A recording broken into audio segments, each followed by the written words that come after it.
Kemudian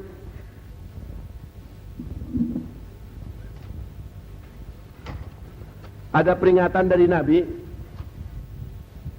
kalau kita menjadi orang yang kaya, minimal berkecukupan, tapi jadi orang pemurah, ahli sedekah, tukang meremaweh, saya yakin di dunianya juga banyak orang suka, dicintai orang. Dan di akhirat, harta yang kita titipkan dalam kesolehan, baik itu dalam bentuk zakat, infak, sodako, atau wakaf, itu juga akan menjadi benteng buat diri kita dari siksaan api neraka. Ini ada beberapa hadis saya kemukakan. An Aisyah taqolat, Siti Aisyah berkata, Sami'tu Rasulullah sallallahu alaihi wasallam yaqulu, aku mendengar Rasulullah bersabda, yuhsyarun nasu, umat manusia akan dikumpulkan yaumal kiamati, pada hari kiamat, dalam keadaan hubbatan. Hubbatan itu tanpa alas kaki, tidak pakai sandal, tidak pakai sepatu. Uratan, dalam keadaan aurat, telanjang, tanpa busana sama sekali. Gurola, dalam keadaan kulub, laki-lakinya belum dihitan. Malah di hadis lain ada tambahan kalimat buhman. Buhman itu tidak bawa apa-apa. Te kapal kepel, dah susah ngepel kapal mah. Te pasar peser, sabab boro-boro meuli pasar gitunya.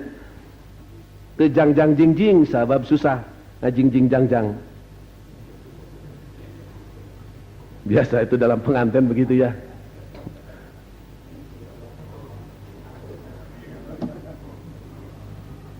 Jadi kita nanti di akhirat itu dikumpulkan di padang mahsyar itu dalam keadaan tanpa alas kaki, tanpa pakaian, belum dihitan, buhman. Itu buhman itu artinya tidak bawa apa-apa. Boro-boro rebo gitu, bawa dolar, bawa oleh-oleh. Kultu, Aisyah berkata, aku bertanya, ya Rasulullah, an-nisa'u war-rijalu jami'an. Itu bagaimana Rasulullah? Wanita dan perempuan disatukan. Yang duru ba'duhum, perempuan dan laki-laki.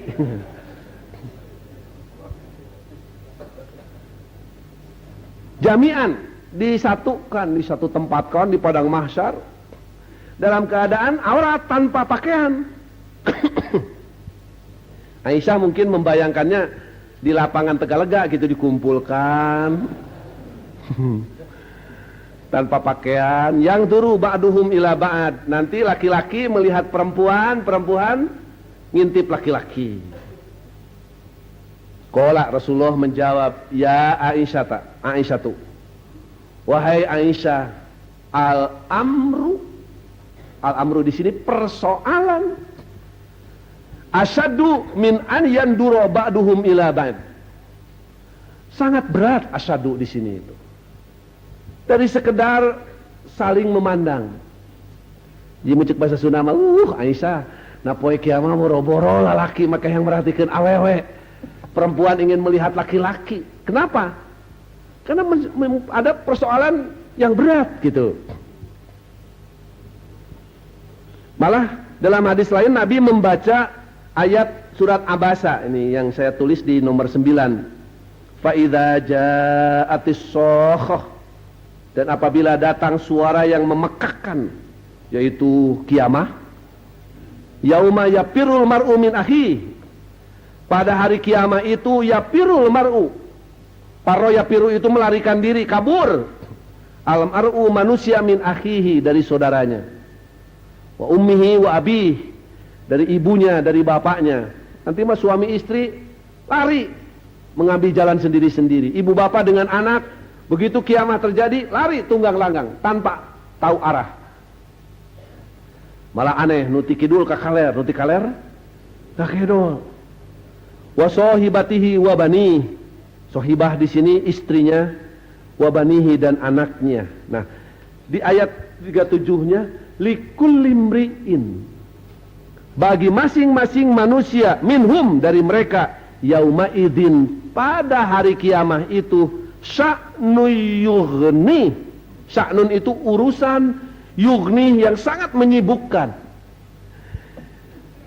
Jadi menghadapi persoalan yang sangat berat gitu. Kalau Siti Aisyah bertanya, perempuan dengan laki-laki di satu lapangkan, semua telanjang, kumaha tuh mereka kata silih tempo Rasulullah gitu. Aisyah, nah poe kiamah boro-boro mikiran kitu patut.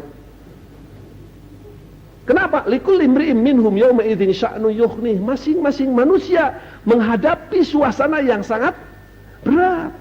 Semua manusia stres boro-boro mikiran batur gitu.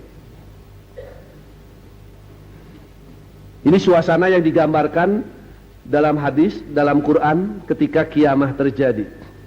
Kemudian kembali ke atas ke nomor 8. Ayat ini mengatakan walaqad ji'tumuna, dan pasti kamu akan datang kepadaku furoda. Furoda, one by one. Seorang-seorang. Kama seperti khalaqnakum, kami menciptakan kamu awwala marrah, pertama kali. Wa taraktum ma khawwalnakum wara'a dhuhurikum. Wa taraktum, dan kalian akan meninggalkan ma khawwalnakum, apa yang telah aku karuniakan kepada kamu, wara'a dhuhurikum, di belakang kamu di dunia. Jadi rumah yang dibangun sedemikian besar, kokoh, emas, permata, uang, perak, segala macam harta kekayaan sudah dikumpul-kumpul. Begitu kiamah terjadi, semua ditinggalkan. Ya, jangankan kiamah kubro, hancurnya alam semesta, kiamah sugro saja ketika mati seseorang, harta kekayaannya kan tidak ada yang ikut. Ada pengusaha bus yang busnya itu waktu meninggal jumlahnya ada sekitar 500 lebih. Waktu meninggal nggak ada satu bus pun yang ikut.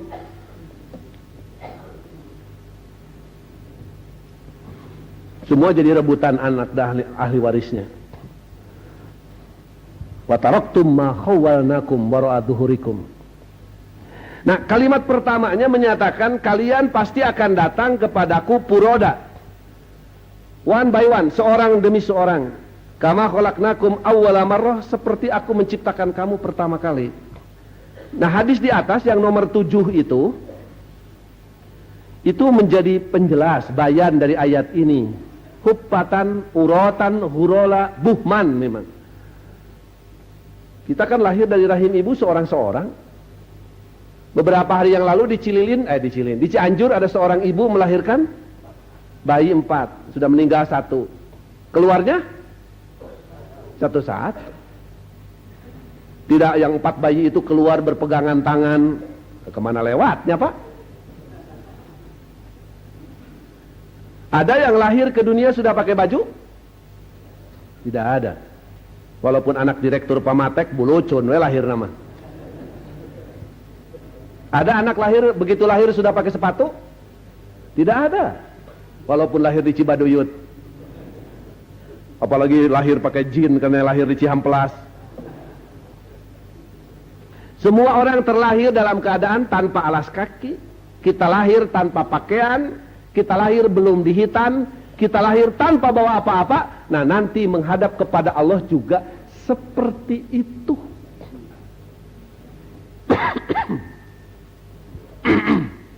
Kemudian nomor 10 juga masih menjelaskan suasana yang kita akan hadapi. An Adi bin Hatim qala Rasulullah sallallahu alaihi wasallam, ma minkum ahadun, tidak ada seorang pun di antara kamu illa kecuali sayukallimuhu rabbuhu, akan ditanya, akan diajak ngomong oleh Allah. Jadi ketika kita menghadap kepada Allah satu-satu, itu kita akan diperiksa, ditanya oleh Allah. Sayukallimuhu, kita akan ditanya oleh Allah. Laisa bainahu wa bainahu turjumanun. Tidak ada antara orang itu dengan Allah turjuman. Turjuman itu tukang menerjemah, juru bahasa, jubir. Juru bahasa ya, bukan juru bicara. Presiden bertemu 4 mata dengan tamunya dari luar negeri, ditinggalin na TV 8 mata. Karena masing-masing bawa penerjemah, turjuman itu bahasanya. Nah, kita dengan Allah nanti ketika diperiksa oleh Allah, ketika kita dihisab, tak ada itu juru bahasa itu. Kita hanya face to face, langsung berhadapan-hadapan berdua dengan Allah, furoda. Kata ayat yang tadi, seorang-seorang. Ya, otomatis menghadap kepada Allah. Oleh Nabi digambarkan suasananya fayang duru aimana minhu. Orang itu akan menoleh ke kanan. Fala yaro. Ternyata tidak ada yang kelihatan. Illa ma qaddama min amalihi. Kecuali amalnya yang sudah dilakukan. Kumaha nu bingung geuning. Kalau anak lagi ujian biasanya tungkul tangah gitu. Mikir. Kalau kita mau diperiksa, noleh kanan, noleh kiri, orang bingung. Kita nanti dihisab oleh Allah, oleh Nabi digambarkan seperti itu. Tadi nama sugan red, kakatuh, tebreh gitu, nampak, kelihatan suami atau istri, anak atau anak buah, supporter, pendukung, pengawal, nggak ada. Yang ada apa? Illa ma qaddama min amali. Yang kelihatan itu cuman amal ketika hidup di dunia. Kita kan kalau hidup lagi susah, Pak, kadang-kadang hidup masa lalu itu terbaca kembali, perilaku hidup, perjalanan hidup kita itu. Nah, seperti itulah ketika berhadapan dengan Allah tuh terbaca gitu semuanya. Wayang dulu as'ama, lihat ke kiri minhu darinya, fala yaro, tidak ada melihat apa-apa, illa ma qaddama, kecuali amal yang sudah lewat. Ya, kalau kita menjadi manusia yang merasa dihitung-hitung, ternyata banyak amal soleh belum sempurna, banyak nikmat belum disyukuri, banyak dosa belum dimintakan ampunan. Nah, wayang duru baina yadaihi, ketika melihat ke depan, fala yaro, di sini tidak ada yang kelihatan, tidak ada yang terbayang, illa nar, kecuali neraka. Ya, kalau kita merasa kondisinya seperti tadi, tentu saja bayangannya bukan bayangan surga. Seperti anak di sekolah, sering alpa, sering bolos, ulangan selalu nilainya do, re, mi, fa, sol, fa, mi, re, do. Hiji, 2, 3, 4, 5, 5, 4, 2, hiji. Ya. Begitu mau dibagi rapot kan sudah bisa membayangkan. Geus kabayang, kahuruan rapot teh gitu. Tapi sekarang mah tidak ada nilai merah ya, rapot teh hidung kabeh. Walaupun nilai angka-angkanya 4, 3 gitu. Fala yaro ilan nar, tidak ada yang terbayang kecuali neraka tilqa'a wajihi, di hadapannya.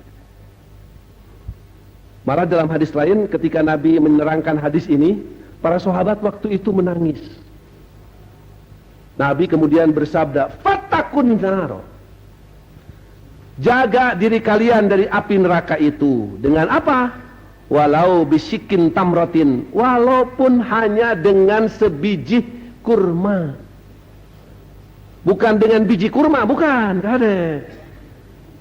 Walaupun dengan kurma sebiji gitu, sebuah, sodakohkeun. Dari kalimat yang ujung ini sebenarnya kita bisa mengambil kesimpulan bahwa harta sekecil apapun yang kita titipkan dalam kesolehan itu akan menjadi hijab, akan menjadi penghalang, akan menjadi benteng. Makanya Pak, kalau kita memberi orang miskin sedekah, ya, itu jangan dianggap untuk kepentingan orang itu sebenarnya. Kata Al-Quran juga fali anfusikum, untuk kita yang memberi. Orang lamun mereka batur teu asa berjasa lantaran geus mere kebaikan kepada orang lain. Sebenarnya kebaikan itu untuk kita.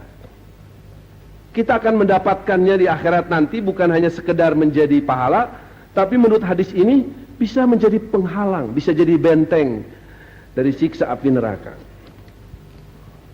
Saya membaca tulisan Imam Al-Ghazali, beliau menggambarkan hadis, ada hadis riwayat beliau yang nanti katanya di alam barzah itu, di alam kubur kan, ketika manusia sudah dikubur, kemudian yang ngantar sudah pada pulang, maka di alam kubur itu manusia akan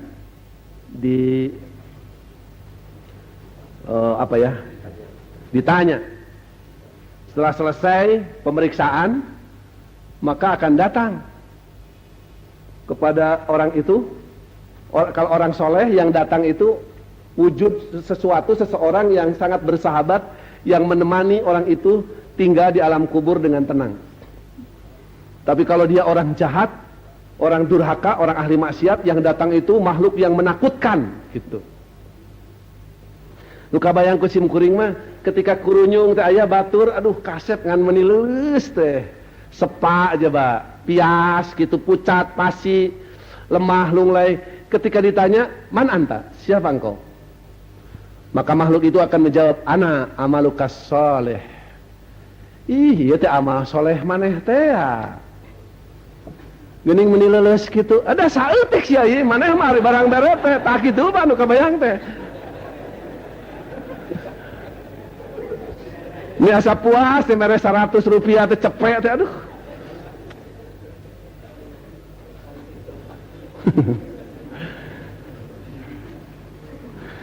Hadis yang kedua Pak, nomor halaman 3 ini, halaman nomor 11. An Abi Sa'idil Khudri, juga sama ini nadanya. Kharaja Rasulullah fi adha au fitrin. Rasulullah keluar dari rumahnya pada Idul Adha atau Idul Fitri. Abi Sa'id lupa, pastinya yang jelas pada pada Lebaran, sholat Id. Ilal musola, ke lapang, maksudnya di sini bukan ke masjid. Setelah khutbah di depan bapak-bapak, pamar ala nisa, Rasulullah turun dari mimbar, kemudian pergi ke belakang ke tempat ibu-ibu. Faqala, Rasulullah kemudian berkhutbah khusus buat ibu-ibu. Ya ma'syaran nisa, wahai kaum ibu, tasaddaqna, bersedekahlah kalian. Fa inni uritukunna aktsar ahlin nar. Sebab aku melihat, menemukan kebanyakan penghuni neraka adalah ibu-ibu. Tadi orang menusuk jadi perhatian teh, kenapa ibu-ibu? Padahal yang paling penting kalimat awalnya, tasaddaqna. Itu peringatan Rasulullah khususnya kepada ibu-ibu, kalau kalian rajin sodakoh, maka berarti bisa jadi penghalang. Mestinya itu yang jadi perhatian. Dan selama ini juga kalau ada formulir sumbangan itu terdaftar dari Bapak Anu, Bapak Haji Anu. Ibu tidak pernah ke absen. Si anu tara sodakoh gitu, ibu-ibu teh. Punten ibu-ibu dihanap. Da ustad duaaneun, ya insyaallah malaikat mah tidak akan salah nyatat. Ngan bisi tara gitu. Tasaddaqna. Yang paling penting penekanannya itu pada kalimat pertamanya. Senada dengan hadis yang nomor 10 tadi, ittaqun nar, bentengi kalian dari api neraka walau bisikin min tamratin, walaupun hanya dengan sebiji dari kurma. Tapi ibu-ibu zaman Nabi juga memang itu pertanyaannya. Pakulna, wanita-wanita bertanya, wabima ya Rasulullah, kenapa Rasulullah ibu-ibu? Rasulullah menjawab, tuksirna la'na, ibu-ibu itu sering melaknat, mudah melaknat.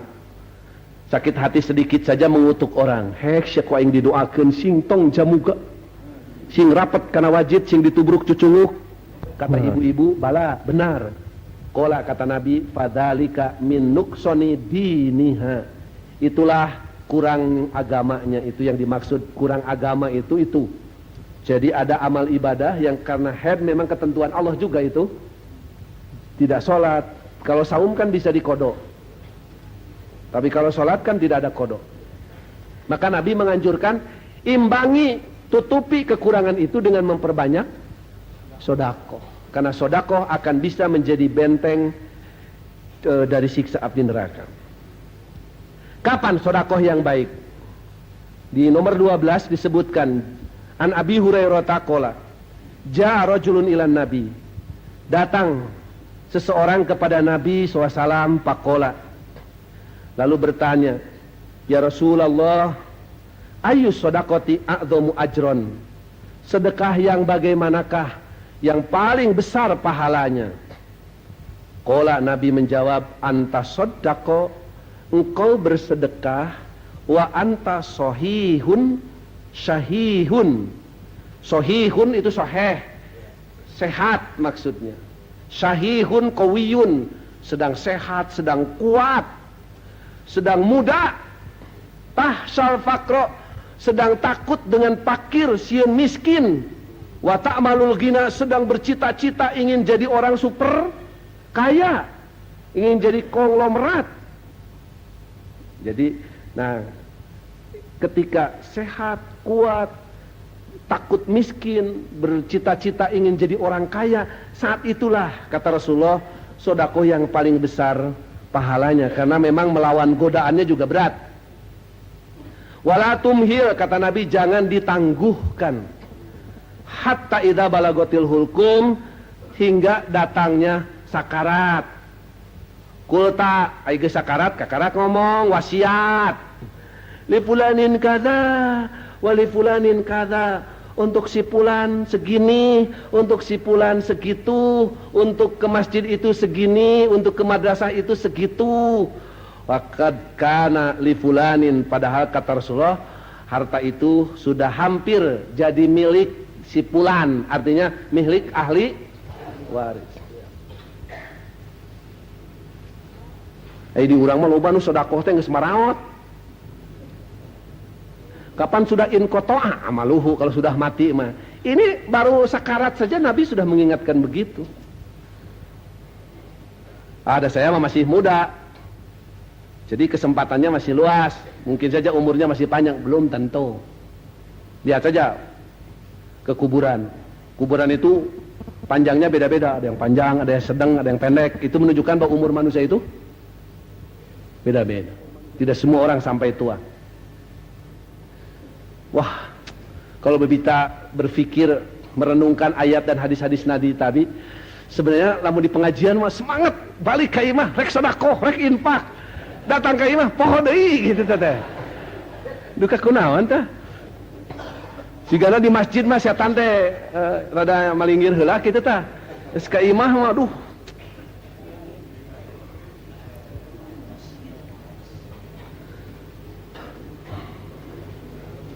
Yang kedua anak, Pak. Tadi harta ya. Harta di dunia kalau kita bakhil tidak ada yang suka, di akhirat malah jadi alat siksa. Tapi kalau kita jadi ahli sedekah, tukang meremawe, di dunia dicintai orang, di akhirat juga bisa jadi benteng buat diri kita dari siksa api neraka. Nah, yang kedua anak. Anak di dunia, Nabi mengatakan arbaun min sa'adatil mar'i. Ada 4 tanda bahagianya seseorang. Sa'adah itu beruntung. 1, antakuna zaujatuhu solihatun, jika istri-istrinya adalah wanita-wanita yang solihah. Pokoknya nama seorang suami akan sangat bahagia kalau istrinya solihah. Kumaha karasana punya istri yang solihah teh? Ah, duka, Pak. Nah, duka, rasa itu bukan untuk diterangkan, tapi untuk dirasakan. Ari gula rasanya kumaha, Pak? Amis. Uyah? Asin. Teh ucing. Hasem cenah, Pak. Tas nyobian teh nyebat hasem mah. Cing atuh Pak kinten-kinten lah. Da seueur keneh sale oge.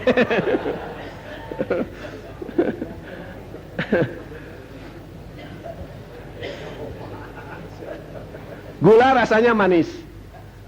Semua sepakat. Tapi tidak ada orang yang bisa menerangkan bagaimana manis itu. Susah. Saya daripada harus menjelaskan apa yang disebut manis, mendingan kasih gula. Seganu, nih makan gula. Bletrok amisnya, iya. Cik sok terangkeun naon ari amis teh. Ari amis teh hese. Bukan untuk diterangkan. Nabi mengatakan beruntung seseorang jika istrinya solihah. Makanya banyak laki-laki yang mendambakan pengen punya istri yang solihah. Tapi perlu diketahui kesolehan istri juga tergantung kesolehan suami. Ieu mah pamajikan hayang solihah, isa laki teu soleh-soleh.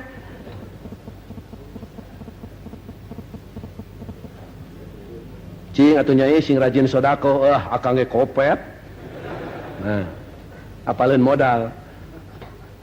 Yang kedua, wa auladuhu abror, dan anak-anaknya, anak-anak yang baik, anak-anak yang soleh. Wa khulatauhu solihina, dan sahabat-sahabatnya adalah orang-orang yang soleh.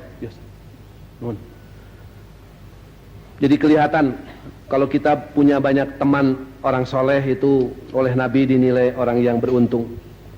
Dan yang ketiga, wa ayyakuna rizquhu fi biladihi, dan rizkinya ada di negerinya. Ya memang kalau kita cari nafkah jauh, keluarga ditinggal, itu menimbulkan banyak problem dalam kenyataan juga. Ketika suaminya pergi jauh, misalnya cari uang ke Saudi, ke Malaysia, ke Korea, istrinya ditinggal di rumah, kan banyak kemudian istrinya berselingkuh, anaknya tidak terdidik. Ketika pulang anak-anaknya menjadi anak-anak yang baong karena tidak ada bapak yang. Itu yang dimaksud dengan wa ayyakuna rizquhu fi biladihi. Tapi orang Sunda mah sok ngadoakeunana teh sing deukeut rizkina sing jauh tah kitu sigana teh eta nya pas mah. Sing deukeut rizkina maksudnya rizkinya itu fi biladihi, tidak harus jauh-jauh. Sing jauh balai, jauh dengan bencana, dengan malapetaka. Di sini ada kalimat wa auladuhu abror yang kedua. Jadi ketika kita punya anak soleh, Nabi menjamin senang hidup seseorang itu. Bapak ibu akan merasa senang jika anaknya baik-baik, soleh-soleh. Di lamun anakna baong, borongongong, buraong, bedegong, renyul, gejul, baragajul, itu juga susah, Pak. Shakespeare, seorang pujangga Inggris tahun 30-an pernah menyatakan, memberikan ilustrasi dengan ungkapan how suffer that a servitude it is to have a thankless child. Mendingan dipatuk ular daripada punya anak bedegong, baong, gejul, baragajul. Itu ilustrasinya begitu. Karena kalau menerangkan bagaimana rasanya punya anak baong, tidak bisa diterangkan. Tadi juga rasa bukan untuk diterangkan. Tapi Shakespeare memberikan ilustrasi seperti itu. Lebih baik dipatuk ular daripada punya anak termasuk thankless child, anak yang tidak tahu terima kasih. Dan anak tidak tahu terima kasih itu bahasa Arab, bahasa Islam nama anak yang tidak soleh.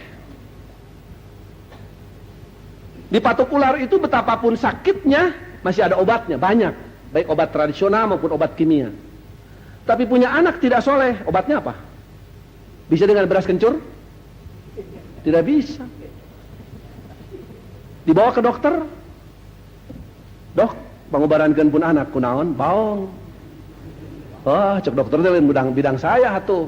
Anak baong dibawa ka dieu mah suntik mati lah. Anterkeun ka pasantren juga susah Pak kalau sudah baong mah. Ieu lamun aya santri baong lah kaget ti imahna teh biasa geus kitu. Aya geus teu cager ka ditu ka dieu diseradkeun ka bengkel ka pasantren. Bawa ke rumah sakit jiwa malah bukan sembuh, kadang-kadang malah nambahan penyakit. Kemudian anak yang soleh itu manfaatnya ada, doanya dikabul oleh Allah. Di nomor 14 disebutkan arbaun da'watuhum mustajabatun. Ada 4 golongan manusia yang doa mereka diijabah. 1, al-imamul adilu, pemimpin yang adil.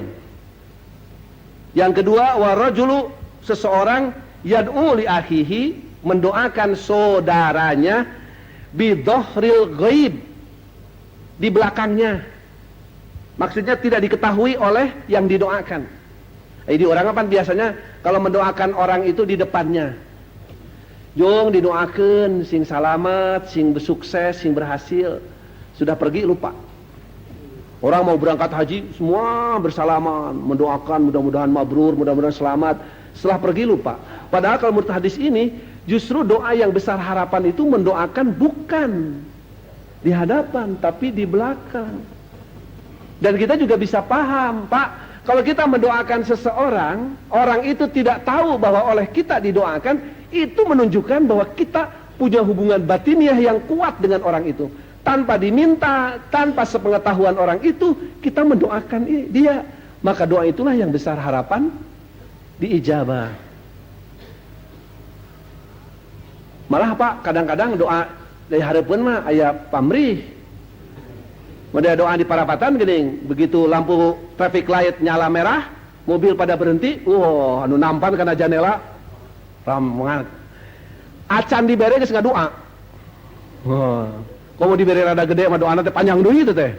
Tah eta mah doa lantaran ada pamrih. Yang ketiga, wada'watul madlum, doa orang yang dizalim. Kenapa di kita banyak penguasa yang jatuh terhina akibat doa rakyat yang dizalimnya? Karena Rasulullah mengingatkan doa orang yang dizalim itu antara dia dengan Allah tidak ada penghalang, langsung didengar. Nah, yang keempat nih Pak, yang terkait dengan anak yang soleh itu, wa rajulun yad'u liwalidayhi, anak yang mendoakan kedua orang tuanya. Jadi manfaatnya anak soleh itu doanya diijabah. Kemudian nanti kita di akhirat oleh Allah digambarkan di surat Az-Zukhruf, al-akhillau. Akhilla itu jama dari kata khalilun. Khalilun itu artinya kekasih. Akhilla, Nabi Ibrahim punya gelar Khalilullah, kekasih Allah. Akhilla, kekasih dengan kekasih. Maksudnya suami istri, ibu bapak dengan anak, kita dengan keluarga. Yauma idzin, pada hari kiamah ini, ba'duhum li ba'din, satu sama lain, aduun, seperti dengan musuh. Ya, kumaha Pak dengan musuh? Jangankan saling tolong, saling bantu, kan melihat juga sebalawenu aya benci yang ada. Apakah semua nanti suami istri itu, ibu bapak dengan anak di akhirat akan seperti dengan musuh? Tidak. Ada istisna, ada pengecualian. Illal muttaqin, kecuali mereka yang ketika hidup di dunia barang menjadi manusia-manusia yang bertakwa. Oleh sebab itu di ayat 70-nya Allah memerintahkan udkhulul jannata, masuklah kamu ke dalam surga, antum kamu wa azwajukum, dan istri-istri kamu, tuhbarun, dibahagiakan.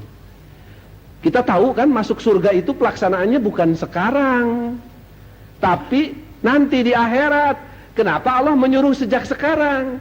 Ini menunjukkan bahwa kita dalam kehidupan rumah tangga antara suami dengan istri, ibu bapak dengan anak harus bareng-bareng mengamalkan amal-amal yang akan mengantarkan kita masuk surga. Karena amal-amal pisurgaun. Malah Allah menjamin di surat At-Tur ayat 21, walladzina amanu, dan orang-orang yang beriman, wattaba'athum dzurriyyatuhum, dan mengikuti mereka dzurriyyah, keturunan mereka, biimanin, dengan keimanan.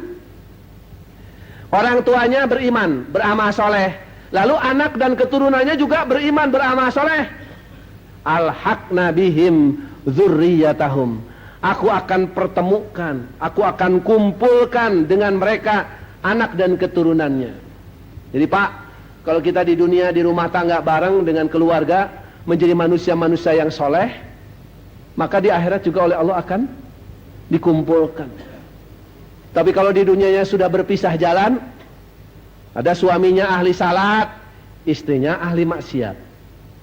Ada istrinya ahli ngaji, suaminya agen judi. Bapaknya adan, anaknya edan. Istrinya ahli sedekah, tukang meremawe, suaminya koret. Maka di akhirat juga akan berpisah. Tapi kalau bareng, akan dikumpulkan oleh Allah dalam kebahagiaan. Malah di nomor 18, ini sudah sering diungkap oleh saya dalam beberapa kali pertemuan, inna rajula, sesungguhnya seseorang, la turfa'u darajatuhu, akan ditinggikan kedudukannya fil jannah, di surga. Jadi nanti di akhirat ada orang-orang yang oleh Allah ditempatkan di kelas istimewa, di kelas PIV. Fayaqulu, lalu orang itu bertanya kepada Allah, ya Rabbi, wahai Tuhanku, anna li hada, dari mana saya punya ini, gitu, dapat ini, kenapa saya mendapatkan tempat istimewa di surga ini? Dijawab payukolu, dijawab bi istighfari waladikallaka, kamu ditempatkan di kelas istimewa di surga ini berkat istighfar, permohonan ampunan, waladika, anak-anakmu, laka, bagimu. So, Pak, itu mah pamulang tarima dari anak teh tidak bisa diukur dengan uang berapapun. Anak bisa mengangkat kedudukan martabat orang tua di surga, mendapat kelas istimewa dengan doa dan istighfarnya. Dan saya yakin hanya anak-anak yang soleh yang akan bisa melaksanakan hal seperti itu. Itu soleh mah da boro-boro ngadoakeun indung bapa namanya getara. Sebaliknya Pak, kalau kita punya anak durhaka, aduh, di akhirat bukan ngangkat kedudukan, malah ngadedetkeun orang tua, menjerumuskan. Coba kalau kita renungkan surat Al-Ma'arij ayat terakhir ini, yubassarunahum, mereka saling melihat di sini maksudnya. Yawaddul mujrimu, yawaddu, wadda yawaddu, ingin. Al mujrimu, orang-orang yang durhaka. Lau yabtadi, kalaulah ditebus, min adabi yauma idzin, dari siksaan pada hari kiamah itu, dengan siapa ditebusnya? Bibanihi, oleh anaknya. Jadi orang tua nanti kalau jadi orang tua yang durhaka akan memohon kepada Allah, ya Allah jangan saya yang dimasukkan ke neraka itu, gak kuat gentosannya Gusti, aplos, diwakili lah bibani dengan anak saya. Badai si cikal, badai si bungsu, badai si panengah, badai kabeh, silahkan. Yang penting dirinya selamat. Jadi di akhirat itu ketika berhadapan dengan neraka, semua berubah menjadi egois. Wasohibatihi, sohibah di sini istrinya. Gimana suami yang durhaka masuk neraka teh minta, Gusti, ya Allah gantiin saja saya ini dengan istri saya, biar istri saya dimasukkanlah ke neraka. Wa akhi, kalau perlu saudara saya, taya pun lancet pun adi. Wa fasilati lati tuwi, dan orang tua yang telah mengurus di dirinya. Tuh Pak, engke mah anak anu baong teh sanes ngangkat orang tua, malah cek anakna teh Gusti gentosan we masuk neraka teh takupun biang, pun bapak bilih kirang aya pun aki, pun nini, pun uwa, pun paman, pun bibi, kusrokeun kabeh kana neraka. Yang penting dirinya selamat. Ini mengisyaratkan sebaliknya kan. Kalau tadi anak yang soleh itu mendoakan, beristighfar, bisa mengangkat kedudukan orang tua, dapat tempat istimewa di surga. Malah anak yang durhaka di akhirat memohon kepada Allah agar orang tuanya justru yang dikorbankan masuk neraka. Aduh, di dunia geus nyusahkeun, di akhirat ngusrukeun. Rugi Pak boga anak bawang macek sim kuring mending ukut muning. Puguh-puguh muning mah dijual payu lah. Malah kalau perlu amang fil ardi jami'an tsumma yungji, kalau perlu ya Allah orang manusia yang ada di muka bumi semuanya giring ke neraka, tsumma yunji, terus Allah menyelamatkan dirinya. Itu gambaran bagaimana kondisi yang akan dihadapi oleh kita dan umat manusia pada keseluruhan. Oleh sebab itu, sekali lagi, harta dan anak akan menjadi penghias kehidupan di dunia, bahkan sampai di akhirat, kalau kedua-duanya kita jadikan harta dan anak yang soleh, Mudah-mudahan Allah Subhanahu wa taala mengampuni segala kealpaan dan dosa kita serta memberi kekuatan dan kemampuan untuk menyolehkan diri dan keluarga serta harta kita. Aku qouli hadza wa astaghfirullah li wa lakum wal afu minkum. Wassalamualaikum warahmatullahi